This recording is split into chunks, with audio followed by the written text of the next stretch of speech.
Welcome to the Bible with Ethan. Today we're going to talk about the best resource for studying the New Testament. And the good news is, you already own it. Let's dive in.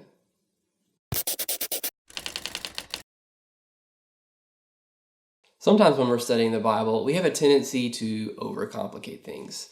Whether it's names or places or rituals, there's a lot of information that we have to keep track of. However, it's our first response a lot of the time to run to pastors or teachers or maybe our favorite commentary to find answers for the questions we may have. But more often than not, the Old Testament is our best resource for studying the New. And here's why I think this. Jesus used the Old Testament to both evangelize and disciple his followers.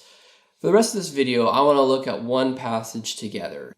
In Luke's Gospel, right after the disciples discover the empty tomb, we get a side story of Jesus speaking with two men on the road to Emmaus. Not recognizing who he is, they tell Jesus about what happened in the city over the weekend. This was that a prophet, Jesus of Nazareth, was crucified, and now his tomb was found to be empty that morning. Jesus responds, verse 25, "And he said to them, 'O foolish ones, and slow of heart to believe all that the prophets had spoken. Was it not necessary that Christ should suffer these things and enter into his glory?' And beginning with Moses and all the prophets, he interpreted to them in all the scriptures the things concerning himself." Oh, how I wish this conversation was recorded.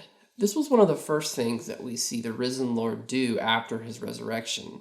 And in his effort to explain himself to these two men, he basically takes the events and the promises of the Old Testament to show them who he is.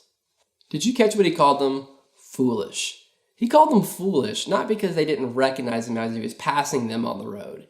He called them foolish because they didn't recognize the events that were unfolding.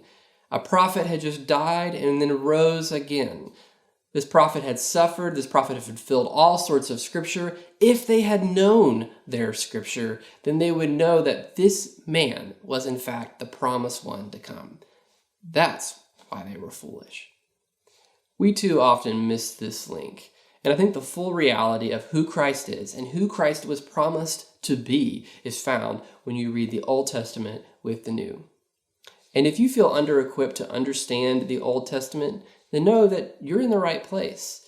In fact, if there's something that confuses you about the Old Testament, I'd love to know below in the comments. And if they gravitate in one way or another, then I'll make a video or maybe even a series. So, love to hear your thoughts. Hey, thanks for watching. And if you found this video helpful, like, comment, subscribe, and as always, study well and glorify the King.